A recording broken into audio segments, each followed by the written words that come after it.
De uma outra declaração do presidente Jair Bolsonaro, pedi até para colocar no telão, né? Eu tenho pena dele, é um filho para mim, diz Bolsonaro sobre Mauro Cid, sobre o tenente-coronel Mauro Cid, que era o seu ajudante de ordens, era o seu faz-tudo e foi o principal delator de todo esse processo de investigação.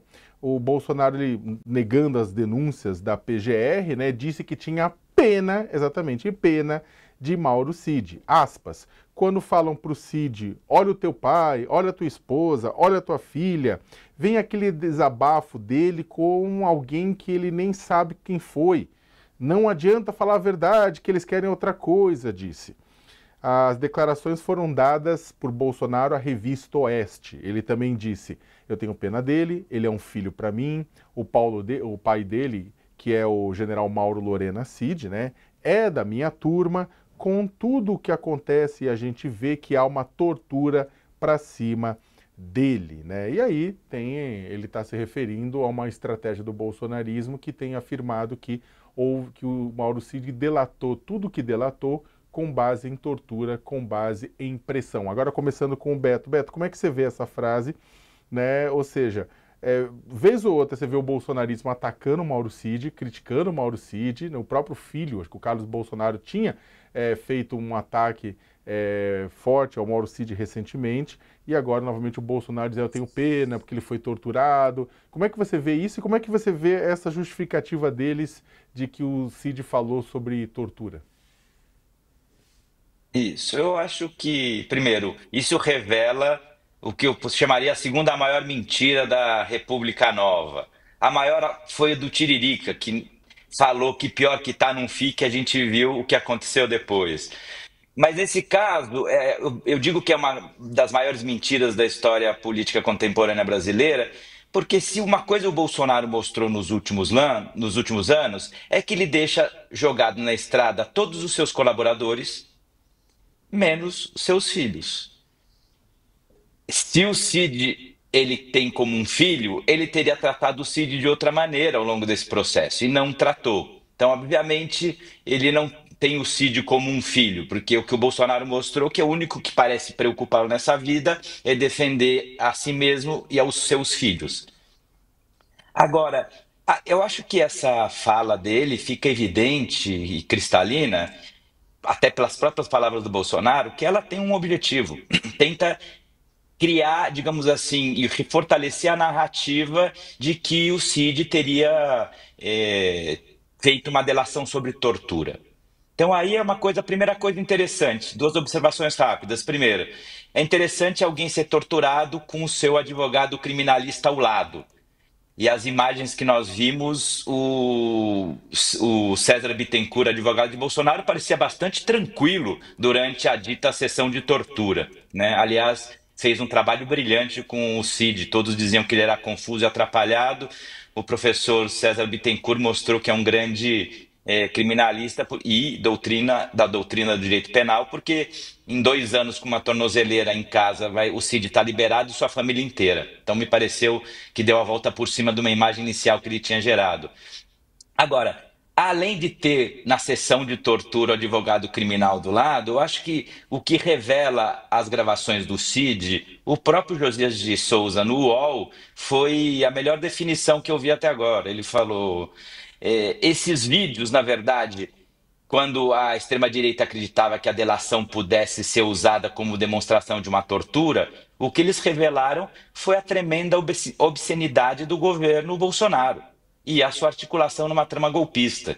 Então, o que estava sendo torturado aí, corroído, era o Estado Democrático de Direito. O Mauro Cid, na verdade, em camisa, ar-condicionado, com os advogados criminalistas ao lado, nos pareceu uma situação de bastante garantismo, inclusive onde os juízes estavam entrando online, né? Ele não estava diante do Ustra com instrumentos e ratos para barbarizar suas vítimas no porão escuro, o Ustra que eles chamam de herói. O Cid estava dentro de uma situação com seu advogado criminalista do lado bastante confortável. Outra coisa é que não tenha valor ou a covardia, a pusilanimidade sejam uma característica dessa turma, né? Que vai com muita virulência para tentar dar um golpe, mas quando é pega, costuma não saber lidar muito bem.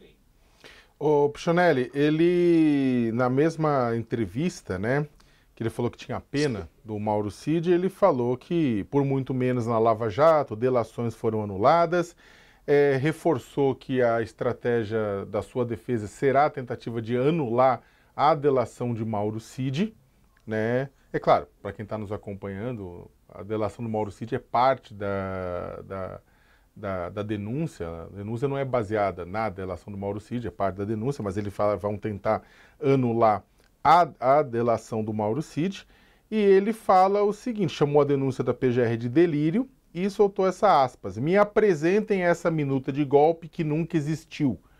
O que foi debatido foi hipótese de sítio e defesa, ninguém dá golpe usando a Constituição, o golpe é um sinônimo de você negar a Constituição. Fecha aspas. Bom, para começar aqui, sempre quando coloca a palavra compaixão e Bolsonaro na mesma frase, eu já desconfio, né? É isso, como o professor lembrou bem, o Bolsonaro, quando ele dá o voto pelo impeachment da Dilma Rousseff em 2016, ele dedica esse voto à memória do coronel Brilhante Ustra, um dos mais notórios torturadores da ditadura.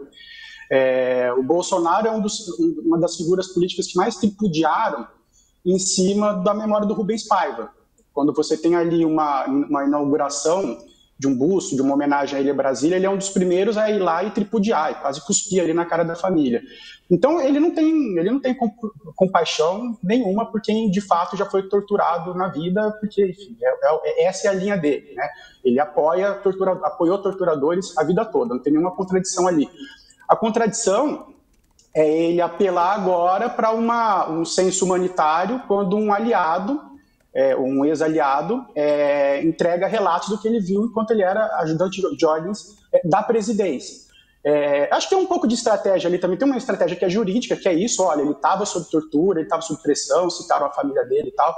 Isso a gente pode discutir isso aqui a vida toda, porque realmente na Lava Jato, esse era um tipo de estratégia, você prender até que a pessoa falasse alguma coisa, isso funcionou. E ele está falando com o público dele, ele está usando ali uma brecha no argumento para falar assim, olha, na Lava Jato tudo foi anulado, muita coisa foi anulada, porque se entendeu, conforme esses processos subiam até Supremo ou eram revalidados, como essas pessoas foram torturadas, elas foram levadas a falar o que sabiam, o que não sabiam, enfim.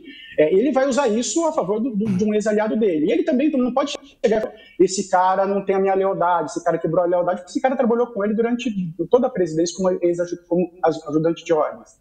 Então ele também não pode se contradizer desse jeito, porque era o aliado dele, era um braço direito dele. Ele também não vai dizer, olha, eu fui estúpido esse tempo todo, porque esse cara estava do meu lado e depois me entregou. Então tem uma estratégia também de manter um pouco ele não se mostrar enganado por essa figura, alguma coisa nessa linha. Agora, realmente, ele vai usar esse argumento de que ele falou tudo que ele falou sobre tortura, ou sobre pressão, ou sobre alguma ilegalidade, para tentar melar essa delação. Ela é chave para a denúncia, ela não é toda a denúncia, mas realmente ela é chave. Se ele conseguir anular essa chave, ele tem um caminho ali, mas agora é muito difícil. Tem uma pura